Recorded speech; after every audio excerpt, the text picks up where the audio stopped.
നാലാമത്തെ വിഷയമാണ്. അത് ശബരിമല വിശ്വാസവും സ്വർണ്ണക്കൊള്ളയുമായി ബന്ധപ്പെട്ട വിഷയമാണ്.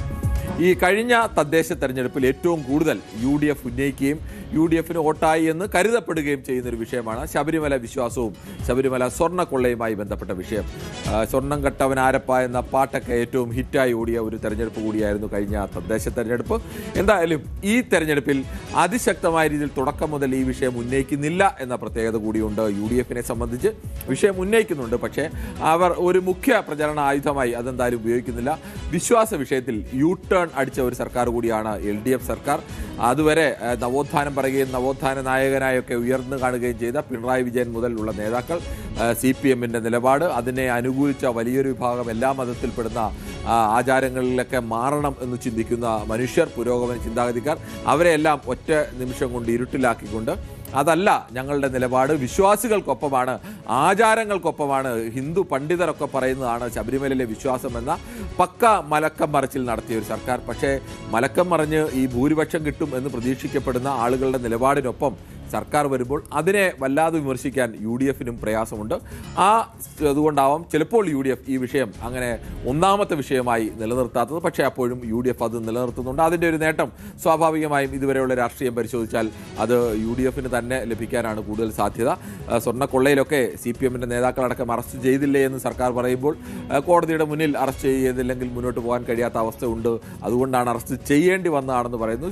സോണിയാഗാന്ധിയുമായി നിൽക്കുന്ന ചിത്രമൊക്കെ എടുത്തുകാട്ടി LDF പ്രതിരോധിക്കുന്നുണ്ടെങ്കിലും ആ പ്രതിരോധം എത്രത്തോളം വരും എന്നൊക്കെ ഇനി തെരഞ്ഞെടുപ്പ് കഴിഞ്ഞ് നമുക്ക് അറിയാൻ കഴിയും. അതും ഒരു പ്രധാനപ്പെട്ട വിഷയമാണ്. മറ്റൊരു വിഷയം വയനാട് പുനരധിവാസമാണ്. വയനാട് പുനരധിവാസത്തെ സംബന്ധിച്ചിടത്തോളം അത് നിരന്തരം ഉന്നയിക്കുന്നത് LDF ആണ്.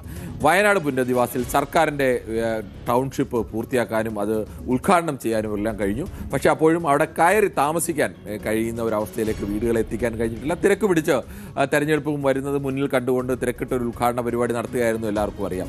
പക്ഷേ ഇത് കമ്പയർ ചെയ്യുന്ന ആരുമായിട്ടാണ്? UDFുമായിട്ടാണ്, അതിൽ കോൺഗ്രസുമായിട്ടാണ്. അപ്പോൾ ലീഗിൻ്റെ കാര്യം പറഞ്ഞാൽ അക്കാര്യത്തിൽ ലീഗ് ആണ് ഏറ്റവും മികച്ച രീതിയിൽ അത് നടപ്പാക്കിയതെന്ന് വേണമെങ്കിൽ പറയാം. ലീഗ് പ്രഖ്യാപിച്ച വീടുകളൊക്കെ അവർ നിർമ്മിക്കുകയും പൂർത്തിയാക്കുകയും ഒക്കെ ചെയ്തു. പക്ഷേ കോൺഗ്രസ്സുകാർ അവിടെ ഭൂമി വാങ്ങിച്ചിട്ടോ അല്ലാതെ ആ ഭൂമിയിൽ ഒരു കല്ല് പോലും എടുത്തു വെച്ചിട്ടില്ല എന്നുള്ളതാണ് അവസ്ഥ.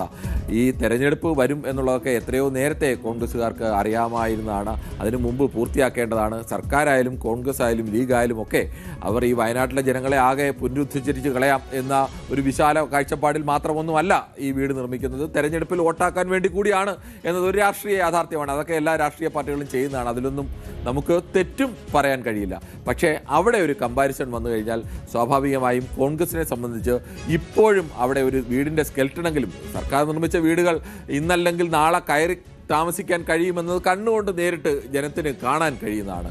കേരളമാകെ കാണാൻ കഴിയും. ഇങ്ങനെയൊക്കെ വീട് അവർ നിർമ്മിച്ചു. ഇനിയും നിർമ്മാണം പൂർത്തിയാവാനുണ്ട് എന്നത് യാഥാർത്ഥ്യമാകുമ്പോഴും ഇത്രയെങ്കിലും നിർമ്മിച്ചല്ലോ.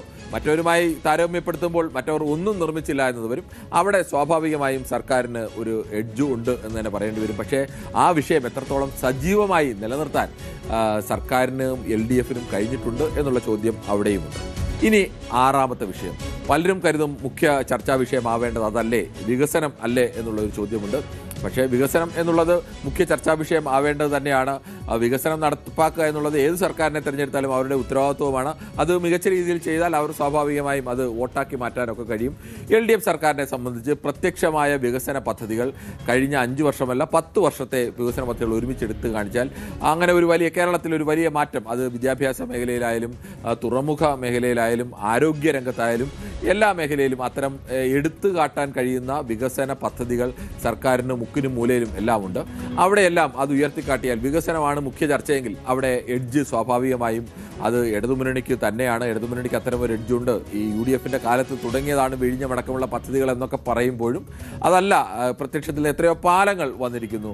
ഒരു പാലം എന്നൊക്കെ വന്നു കഴിഞ്ഞാൽ ഈ പാലം വെറുതെ ഒരു പാലം വന്ന് അതിൽ കൂടി യാത്രാ സൗകര്യം പരിഹരിക്കുക മാത്രമായിരുന്നു. ഓരോ പാലത്തെയും ഒരു ടൂറിസ്റ്റ് ഡെസ്റ്റിനേഷനാക്കി മാറ്റി പാലം സ്ഥിരം യാത്ര ചെയ്യേണ്ടവർക്ക് മാത്രമുള്ള ഡെസ്റ്റിനേഷൻ അല്ല, അത് കാഴ്ചക്കാർ കൂടി ഉള്ളതാണ് എന്ന രീതിയിലേക്കൊക്കെ മാറ്റിയത് വഴിയുണ്ടായ വലിയ മുന്നേറ്റമൊക്കെ ഉണ്ട്. ആ വിഷയവും ചർച്ചയാക്കാൻ വേണ്ടി ഇടതുമുന്നണി ആവർത്തിച്ച് ശ്രമിക്കുന്നുണ്ട്. ഇനി എന്തായാലും 6-ാം ദിവസം തെരഞ്ഞെടുപ്പ് വോട്ടെണ്ണലിലേക്ക് പോകേണ്ടതുണ്ട്. അതിനു മുമ്പുള്ള 4 ദിവസങ്ങൾ പരമാവധി, ഈ 4 ദിവസത്തിൽ ചിലപ്പോൾ ഇനിയും ചർച്ച മാറാം.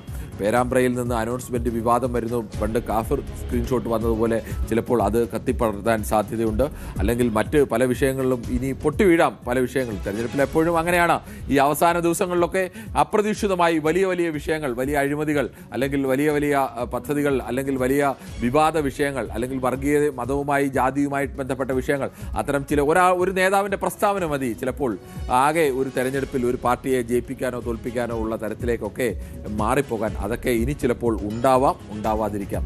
എന്തായാലും നിലവിൽ ഈ നമ്മൾ ആദ്യം പറഞ്ഞ വിഷയത്തിൽ, ഡീൽ വിഷയത്തിൽ UDF-നാണ് അങ്ങനെ ഒരു മേൽക്കൈ ഉള്ളതെങ്കിൽ, വികസന ചർച്ച വന്നാലോ അല്ലെങ്കിൽ വയനാട് ചർച്ച വന്നാലോ LDF-ന് അത്തരം ഒരു മേൽക്കൈയുണ്ട്. ശബരിമല വിഷയത്തിലും സ്വാഭാവികമായും UDF-നാണ് മേൽക്കൈ എന്ന് പറയേണ്ടി വരും. SDP വിഷയത്തിൽ ആർക്കാണ് മേൽക്കൈ, ആർക്കാണ് വീഴ്ച എന്നൊക്കെ ഇനി വിലയിരുത്തേണ്ടതാണ്. അത് എങ്ങനെയാണ് വരാൻ പോകുന്നത് എന്നൊക്കെ. FCRA വിഷയത്തിലും സ്വാഭാവികമായും തിരിച്ചടി കൂടുതൽ ഉണ്ടാവാൻ സാധ്യതയുള്ളത് BJP-ക്കാണ്. അതിൻ്റെ നേട്ടം LDF-നാണോ UDF-നാണോ ഉണ്ടാവുക എന്നതും വരും തെരഞ്ഞെടുപ്പിന് ശേഷം വിലയിരുത്താൻ കഴിയുന്ന വിഷയങ്ങൾ തന്നെയാണ്. എന്തായാലും നമുക്ക് കാത്തിരിക്കാം തെരഞ്ഞെടുപ്പിൽ ഇനിയും വിഷയങ്ങൾ മാറുമോ ഇല്ലയോ എന്നത്. കൂടുതൽ വാർത്തകൾക്ക് News 18 Keralam YouTube channel subscribe ചെയ്യുക.